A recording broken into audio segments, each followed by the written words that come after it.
Mardi 23 avril, bonsoir, soyez les bienvenus dans cette nouvelle édition. Voici les titres de l'info.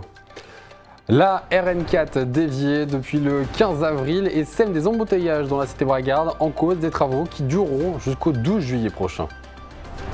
Les cultures urbaines sont mises à l'honneur toute la semaine au centre socio-culturel du Verbois à Saint-Dizier. Entre sport et art, les jeunes qui débutent leurs vacances sont ravis. Des militaires de la base aérienne 113 en pole position dans une discipline inattendue, le football. Le ballon rond n'est donc pas si éloigné du Rafale. L'événement Festiqué revient pour une 7e édition à Saint-Dizier. Taner Orjan est notre invité pour parler du programme des festivités à suivre.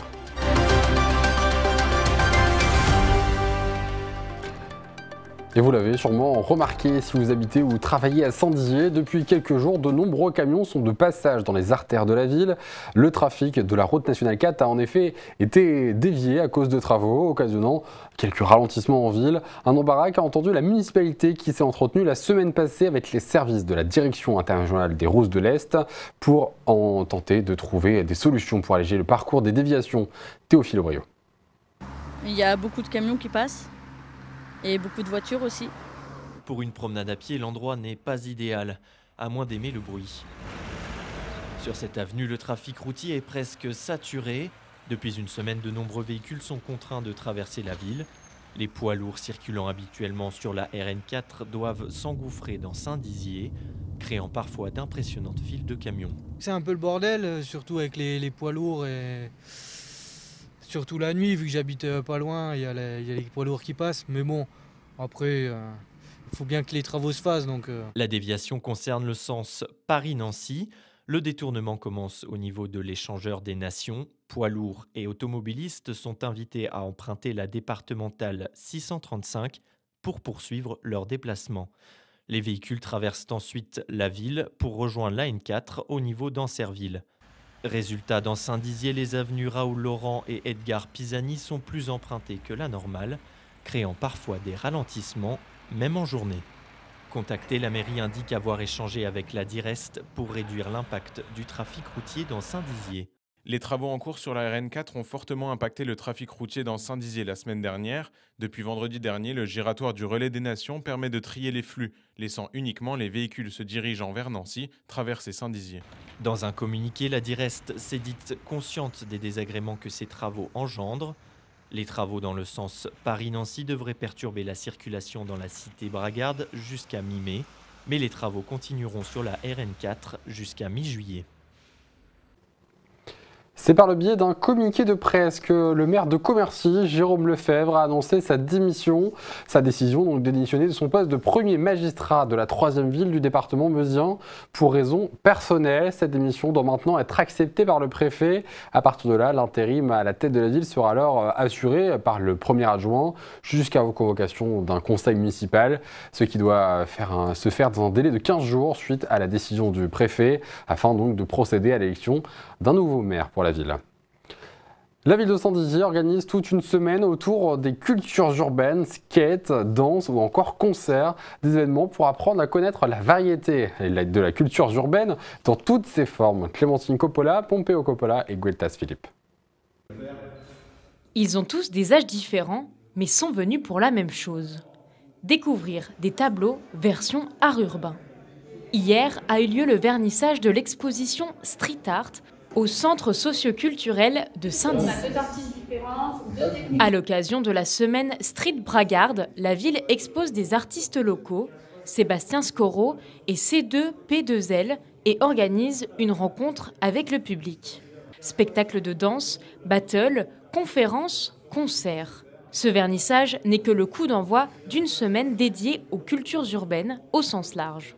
Les cultures urbaines, c'est pas que la danse, c'est pas que l'art, c'est un mélange de plein de choses. Et en plus, ça évolue au fil des ans. Il y a plein de nouvelles disciplines qu'on ne connaît pas.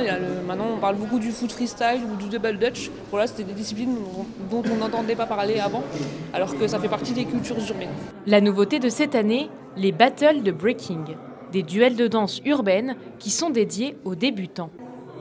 Car si l'objectif est de rassembler les générations, La cible reste surtout les jeunes. C'est aussi une manière de les raccrocher au monde culturel et puis aussi de leur donner aussi un moyen de s'exprimer, de leur laisser un espace de liberté où eux aussi ils peuvent expérimenter leurs dons, leurs talents et puis bien sûr un apport de connaissances indispensable pour leur développement, leur construction et puis leur permettre d'être valorisés par ce domaine en particulier. La restitution des différents ateliers se fera vendredi à partir de 17 h, l'occasion pour tous de découvrir les arts urbains. Et la base aérienne 113 de Saint-Dizier qui s'illustrait début avril au niveau national, mais non pas pour des performances militaires à bord d'un Rafale, mais pour un résultat sportif puisqu'elle a remporté le championnat de France des bases aériennes de football. Et Gaël Bossuet est donc allé à la rencontre de cette équipe de footbase. Un reportage à suivre. L'entraînement du jour aurait bien dû se dérouler en extérieur, mais malgré la solidité des militaires, la météo capricieuse va faire rentrer l'équipe de foot de la BA 113 dans le gymnase. Qu'importe, la séance va pouvoir continuer. Tous les mardis, une dizaine de militaires de Saint-Dizier se rejoignent pour s'entraîner ensemble. On se charrie énormément entre nous en plus, donc là ça va, c'est soft. On se charrie entre nous, les petits ponces, voilà, c'est les petits challenges entre nous. Si tu prends des pompes, tu fais des pompes. Voilà. Aussi psychologiquement, j'imagine, ça permet aussi de se vider, c'est ça, exactement. De se vider littéralement la tête du boulot, de penser à autre chose et après retourner au boulot après et se remettre dedans, quoi. Ces entraînements-là, ça permet aussi de se découvrir entre nous, entre joueurs. Comme j'ai dit, avec les plus jeunes et les plus anciens, on a tout à apprendre des autres. Donc franchement, c'est super. Les gens sont contents d'être là, ils prennent du plaisir à effectuer leur passion, donc c'est top. Allez, du mouvement, soyez mobile, soyez disponible. Si le sergent Florian, capitaine et entraîneur, est si exigeant, c'est que cette équipe a désormais une réputation à tenir. Début avril, l'équipe de la BA 113 a en effet été sacrée championne de France dans un tournoi inter-base aérienne à Avord. Une performance remarquable. C'était les meilleures équipes des autres tours régionaux qui s'étaient qualifiées, donc des joueurs relativement bons. Donc vraiment une compétition sympa à faire sur l'aspect physique et cohésion entre militaires. Et on est content d'avoir ramené le titre à la maison cette année, bien sûr. Un succès historique à Saint-Dizier qui vient récompenser aussi l'assiduité et le travail de tous les joueurs.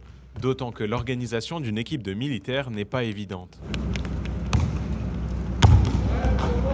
C'est compliqué d'avoir tout le groupe à chaque fois, donc on travaille avec les éléments qu'on a et on essaie d'avoir des matchs en plus, peut-être les week-ends, en fin de soirée, etc. pour pouvoir mettre ça en jeu quand on a les dispos de tout le monde, même certaines fois en dehors des heures. 2 joueurs de l'équipe ont même été présélectionnés pour faire partie de l'équipe de France armée de l'air, preuve du très bon niveau footballistique qui règne sur la BA 113. Le 19 mai prochain, l'association Turquoise de Saint-Dizier organise une nouvelle édition de l'événement Festiqué. Bonsoir Ténéros Jeanne. Bonsoir. Vous représentez l'association organisatrice du Festiqué, nouvelle édition, donc le 19 mai prochain à Saint-Dizier. Que réserve cette nouvelle édition, cette 7e édition ? Alors cette 7e édition, elle est spécialement, c'est une édition spéciale, journée de commémoration de Atatürk, de la jeunesse et du sport. En fait en Turquie, le 19 mai, c'est journée nationale de commémoration, donc cette édition, comme elle tombait le 19 mai, on l'a spécialement dédiée à cet événement. Une manière de commémorer en France. Donc Atatürk, qu'est-ce que c'est? Qui c'est? Alors Atatürk, c'est le père fondateur de la Turquie, le premier président et voilà, et donc cette commémoration va être finalement permettre de célébrer finalement les bases de la Turquie, c'est ça? Voilà, comme on veut que ça reste un événement culturel, on va s'axer sur ce personnage. Chaque année, on a des têtes d'affiche de notre événement, et cette année, c'est Atatürk, et il y aura probablement une petite exposition sur Atatürk. Un programme qui est riche au-delà de la commémoration, des fanfares, des danses, de la gastronomie. Dites-nous un petit peu qu'est-ce qui réserve les visiteurs? Alors on a 100 bénévoles qui vont faire le relais derrière les stands, donc 20 à 25 stands gastronomiques. Donc on pourra manger, boire et découvrir la gastronomie turque. Il y a la fanfare ottomane, il y a les danses folkloriques, il y a plusieurs groupes de danses folkloriques qui vont faire des représentations. On a prévu de réaliser un jeu concours, donc ouvert au public, avec un petit podium à la fin. Donc en fait c'est commémoration de Atatürk, de la jeunesse et du sport. Donc on reste sur le thème quand même sportif, avec cette année les Jeux Olympiques, etc. Donc, un petit clin d'œil tout de même à travers le festiquet. Quand on parle là, du coup de 20 à 25 stands, ça veut dire que finalement l'événement prend de la place. Alors l'événement s'organise sur la rue Lamartine, le quai Lamartine. Cet événement prend s'étend. Voilà, donc on s'étend à l'extérieur de notre association. Notre association se trouve 16 rue Lamartine. L'événement est juste devant, sur le quai Lamartine, entre l'écluse et le cinéma avec la Tour Micot. Et donc, du coup, ces 25 stands, on a dit de la gastronomie, mais aussi peut-être une partie culturelle, peut-être de quoi aussi se renseigner finalement sur la culture turque. Voilà, il y a des petites expositions de calligraphie qui sont prévues. Il y a d'autres stands. Les stands, ça va rester surprise. Le programme est en cours. Il faut venir découvrir ça sur place. Ouais. Et globalement, oui. En plus de ces stands, il y a aussi des jeux gonflables qui sont orientés pour les enfants. Ouais. On peut le dire en ce moment, c'est un événement qui est multigénérationnel, multiculturel, mais multigénérationnel aussi. Est-ce qu'effectivement, on parle des enfants, les adultes sont bien sûr la cible, mais les enfants sont pas en reste. Voilà, les personnes qui sont habituées à venir à cet événement, ils attendent impatiemment cette date. Et donc l'annonce a fait le buzz déjà cette année. La date était attendue ? La date était attendue. Après, voilà, comme on travaille main dans la main avec la ville de Saint-Dizier, on était obligé de voir les ajustements de programme, etc. Donc cette année, surprise, c'est le 19 mai, journée nationale de commémoration. Et en fait, ça tombe pile poil. Avec un lundi férié le lendemain, c'est excellent. De quoi se remettre du festival. On parlait de musique, donc la fanfare va, elle, animer du coup la journée. La fanfare, donc il y a une représentation prévue à 14h, mais le programme va être diffusé sur les réseaux sociaux. On a encore tôt, c'est le 19 mai, on a encore le temps de se préparer. Voilà, on va ajuster au poil tout ça. Il est attendu aussi des personnages du consulat aussi, donc c'est pour ça on va essayer d'ajuster le programme au maximum pour que on puisse accueillir ces moments d'arrivée du consul, etc. Donc la fanfare, les danses traditionnelles, les danses folkloriques, donc une succession. Il n'y a pas de répit en fait dans le programme. Tout le monde s'active pour animer la journée, et on a aussi un DJ qui va un peu mettre l'ambiance, et puis il y aura de la danse pour tout le monde. On pourra venir danser, rentrer dans la file de danse et puis participer tout au long de la journée.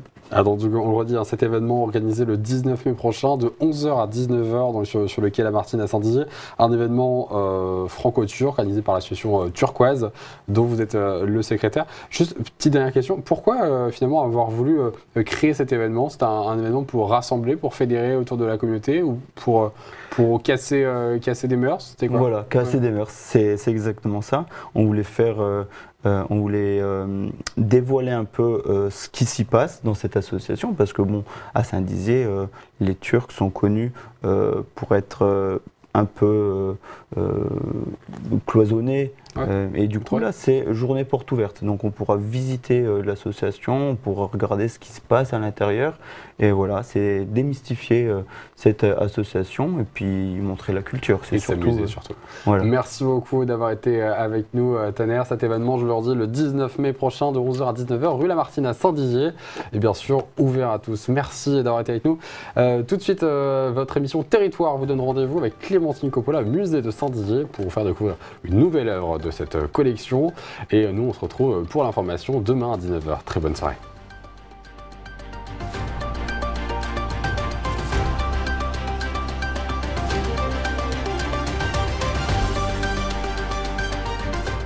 Toute l'actualité en continu à retrouver sur notre site internet et notre application mobile.